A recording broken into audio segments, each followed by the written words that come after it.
সুপ্রভাত। Family care ছাদ বাগানে সমস্ত ভাই ও বোনেদের সুস্বাগতম। ফ্যামিলি কেয়ার ছাদ বাগানে আজকের সাবজেক্ট সহযোগী সবজি রোপণের মাধ্যমে আপনার ছাদের বাগানের ফসল সর্বাধিক করুন। সহযোগী সবজি মানে যেগুলো বলা হচ্ছে, একটা পূর্ণাঙ্গ ছাদ বাগান তৈরি করতে গেলে একটি বেড তৈরি করতে হয়। সবজি বাগানের ক্ষেত্রে একটি লম্বা বেডের খুবই জরুরি, কারণ সবজি গাছের শিকড়গুলো সবজির উপরে লতাগুলো যেমন প্রসারিত হয়, ঠিক তেমনই মাটির ভিতরে শিকড়গুলো সেরকম প্রসারিত হয়। উপরে একটি মাচার প্রয়োজন। দেখ, আজকের যেটা টপিক, সহযোগী সবজি রোপণের বা বপনের মাধ্যমে আপনার ছাদের বাগানের ফসল সর্বাধিক করুন। সহযোগী সবজি বলতে ধরুন লাউ, একই বেডের মধ্যে লাউ দেওয়া হয়েছে, একই বেডের মধ্যে ঝিঙে এবং ধুতুল, একই বেডের মধ্যে চিচিঙা, শসা,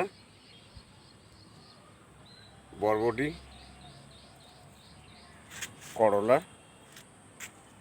এবং অন্যদিকে ওই বেডেতেই বেগুন,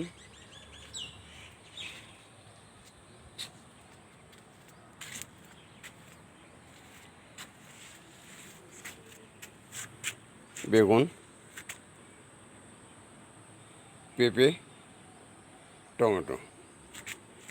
এই 10 ফুট বাই 3 ফুট যে বেডটি দেখছেন,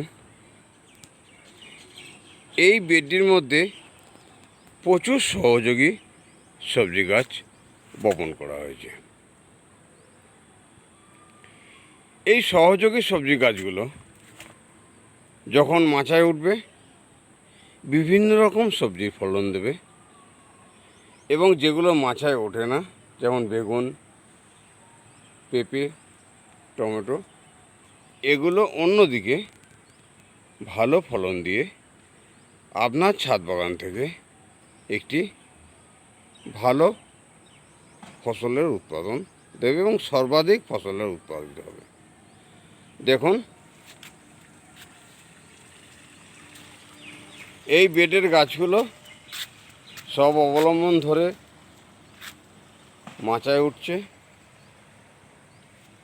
এবং কিছু গাছ মাচাতে উঠেও গেছে, কিছু গাছ মাচায় উঠছে। মাচায় ওঠার জন্য যে অবলম্বনটা দেওয়া হয়েছে, সেই অবলম্বনটা এটাও একটি মাচারই মতো। মাচায় ওঠার সময় যে সমস্ত শাখা পোশাকগুলো হবে, সেই সমস্ত শাখা পোশাকগুলোতেও ফল উৎপাদন হবে। তাই সহযোগী সবজি রোপণের মাধ্যমে নিজের বাগানের ফলন সর্বাধিক করার একটা বিশেষ প্রয়াস রাখলে, তাহলে রেগুলার রান্নাঘরে ছাদ বাগানের সবজিগুলো উৎপাদিত হয়ে পৌঁছাবে। এখন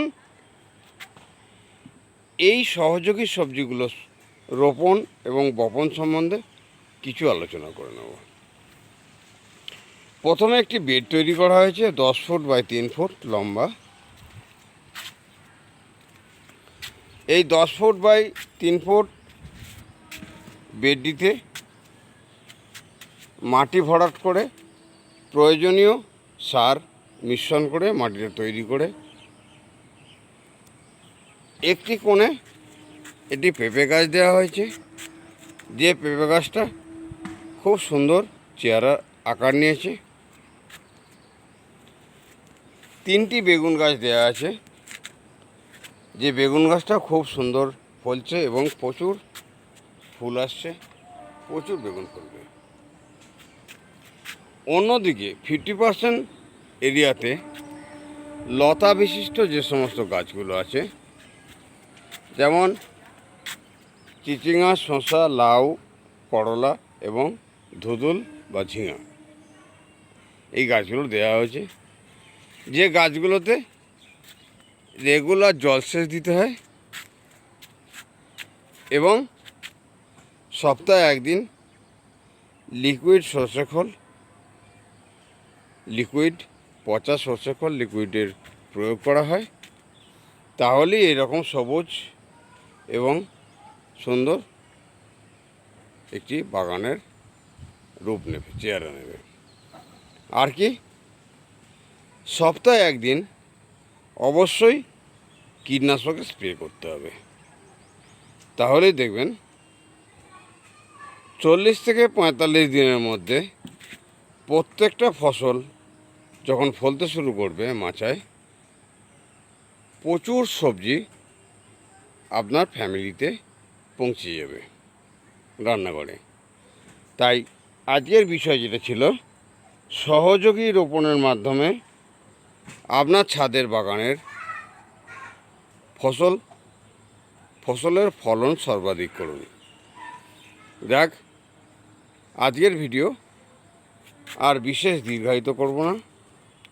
আবার আগামীকাল সকালে সকলের সাথে দেখা হবে, কথা হবে, এই কামনা করে ঈশ্বরের কাছে, এবং প্রত্যেকটা ভাই বোনের সুস্থতা কামনা করে আজকের ভিডিও এখানেই শেষ করলাম। নমস্কার।